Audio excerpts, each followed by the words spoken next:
Hello, bienvenue dans une nouvelle vidéo. Si vous êtes formateur ou organisme de formation certifié Calliope et que vous voulez améliorer, peut-être même refondre votre site internet pour en faire un véritable assistant qui l'attire et convertisse vos prospects pour vous en clients, eh bien vous êtes sur la bonne vidéo. Je me présente, je m'appelle Colline, je suis web stratégiste et web designer spécialisée dans la création de sites stratégiques pour les formateurs et les organismes de formation certifiés Calliope. Et dans cette vidéo, je vais vous révéler mes secrets de web stratégiste et de web designer pour transformer un site un petit peu vitrine, un petit peu vieillissant en un site moderne, intuitif et surtout qui convertit. Donc c'est parti. Donc, la première chose que je fais avant même de penser au design en fait du site internet, c'est qu'on va s'attacher bien évidemment à la stratégie. Et la stratégie, elle commence par vous. Le fait de bien comprendre qui vous êtes, à qui vous vous adressez et ce que vous faites. Et le à qui vous vous adressez, il est vraiment super important. Le fait de savoir en fait quel est votre client idéal, quel est le type de personne qui vient réserver en fait et faire des formations avec vous. Par exemple, si vous êtes un centre de formation qui proposait des formations pour devenir fleuriste ou en savoir plus sur les arrangements floraux, etc., vous allez vous adresser en fait directement à cette personne-là. Et le plus important, c'est d'avoir un message qui parle directement à cette personne. Que vous formiez des fleuristes déjà établis ou alors des personnes en reconversion et qui souhaitent devenir fleuristes, ça va être deux cibles complètement différentes et pourtant vous offrez les mêmes services. Vous voyez, une formation de fleuristes concernant les fleurs. Alors la formation en elle-même, elle va pas être exactement la même, mais c'est surtout le message en fait qui doit être complètement différent. Parce que vous vous adressiez à des personnes qui sont déjà établies ou alors que vous vous adressiez par exemple à des mères de famille ou des personnes en reconversion professionnelle et qui ont toujours travaillé dans l'administratif et qui maintenant veulent faire ressortir leur côté créatif en devenant fleuriste, le message en fait ne va pas être du tout le même.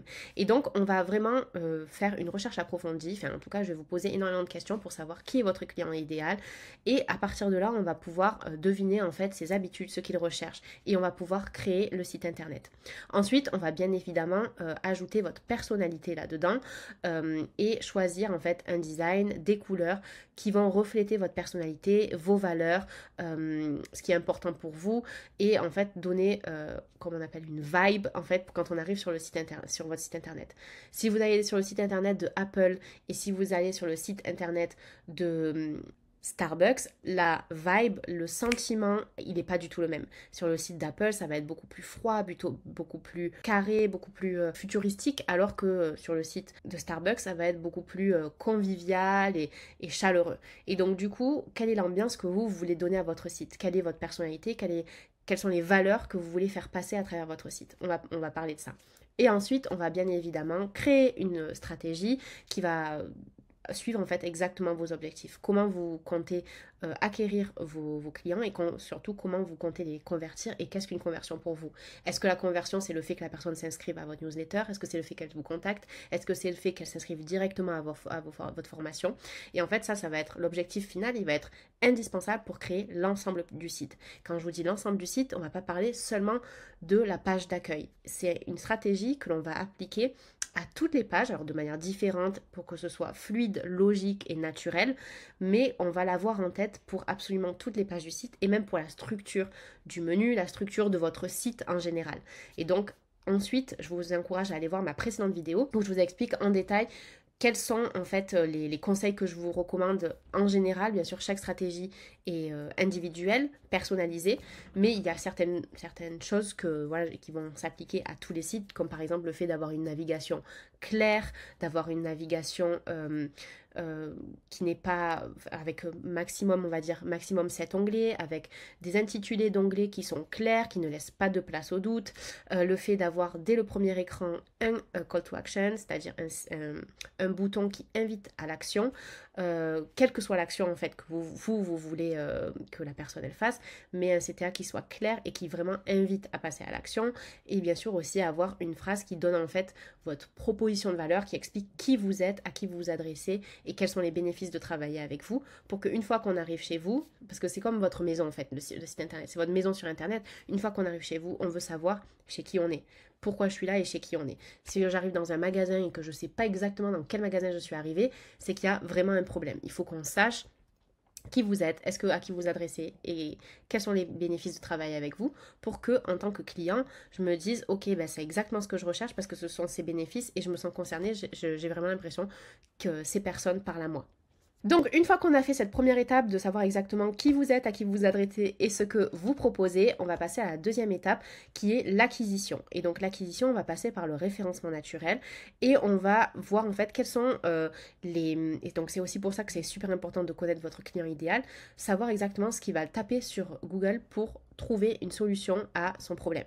Donc, il va bien évidemment, s'il ne vous connaît pas encore, il ne va pas pouvoir taper le nom de votre entreprise et donc il va avoir une requête particulière. Pour reprendre l'exemple du fleuriste, la personne en question, elle peut taper formation fleuriste CPF, elle peut taper reconversion fleuriste, elle peut taper énormément de choses voilà, en rapport avec ça, mais vous le saurez seulement si vous savez exactement qui est votre client idéal. Parce que la personne en reconversion va peut-être taper formation fleuriste, CPF, reconversion fleuriste, mais la personne qui est déjà fleuriste, elle va peut-être taper formation composition florale, ou je ne m'y connais pas assez dans le domaine des fleurs pour vous dire exactement, mais elle va chercher quelque chose de beaucoup plus précis puisqu'elle est déjà fleuriste et elle ne va pas chercher reconversion par exemple. Donc c'est vraiment super important de repérer ces mots-clés, de voir en fait lesquels sont beaucoup tapés par vos clients idéaux, mais qui sont en même temps peu concurrentiels pour que vous ayez une chance de vous placer dans les meilleurs résultats de recherche. Une autre astuce aussi qui est vraiment très très bien parce que quand vous faites votre site internet, on peut mettre les meilleurs mots-clés, etc., créer les contenus de manière à ce que ce soit bien référencé sur les moteurs de recherche, etc. Mais en fait, le référencement, c'est un travail de fond. C'est-à-dire que Google, il ne va pas si vous sortez demain un site de 10 pages référencé sur tel mot-clé, si vous ne le faites pas vivre, il ne va pas vous mettre dans les meilleurs résultats, à moins que vraiment ce soit un mot-clé exceptionnellement peu recherché et que vous soyez le seul référencé sur cette base-là. Donc une chose qui est bien, c'est d'avoir un blog qui va permettre de créer du contenu assez régulièrement et qui va montrer que dans votre domaine, en fait, vous avez énormément de mots-clés qui réfèrent à ce domaine et donc petit à petit, vous allez utiliser tous les mots-clés et Google va se dire, ok, donc ce site-là, il est vraiment top pour ce domaine-là, donc je vais le faire remonter dans les moteurs de recherche. Et donc le fait d'avoir un blog, c'est aussi super intéressant de ce point de vue-là, en plus de donner plus d'informations et de rassurer encore plus l'utilisateur qui va se dire, enfin le visiteur qui va se dire, ok, ils ont écrit énormément d'articles de blog. Ces articles de blog, je les trouve super complets, super intéressants. Je vois que ce sont vraiment des experts dans ce qu'ils font et eux plutôt qu'un autre, ben voilà, je vais préférer eux parce que je sens qu'il y a vraiment une expertise derrière. Et enfin, donc toujours dans la partie, on va dire que cette troisième catégorie, elle se trouve entre le référencement et l'expérience utilisateur. On va optimiser le site internet pour qu'il soit très agréable, non seulement pour l'utilisateur, mais aussi pour Google. Donc par exemple, on va le rendre responsive, donc c'est-à-dire que votre site sera adapté à toutes les tailles d'écran, que ce soit sur les smartphones, sur les ordinateurs de bureau, sur les ordinateurs portables, qu'importe la taille de l'écran, sur les tablettes, sur les télés aussi, pour que voilà, la navigation soit vraiment fluide partout. Et ça, c'est très très important parce qu'aujourd'hui, 60% des visites sur Internet se font depuis un smartphone. Donc c'est vrai que quand on crée un site Internet, on le crée sur l'ordinateur, mais il faut avoir en tête que 6 personnes sur 10 seront sur leur smartphone quand elles vont consulter votre site Internet. Et donc il faut qu'il soit encore plus facile à naviguer. Les écrans des téléphones sont plus petits que les écrans d'ordinateur, on fait tout avec les doigts et donc il y a des choses qui rendent bien sur l'ordinateur qui ne seront pas forcément faciles et agréables et fluides sur le téléphone. Donc ça c'est quelque chose qu'il faut vraiment garder en tête. Et donc le fait de garder ça en tête, Google sait bien évidemment que 60% des visites se trouvent sur le téléphone et donc du coup il va vraiment valoriser votre site internet s'il est responsive. Et enfin aussi la vitesse de chargement de site. Si votre site met plus de 3 secondes à se charger, il y a de fortes chances que les personnes quittent votre site avant même d'avoir atterri dessus.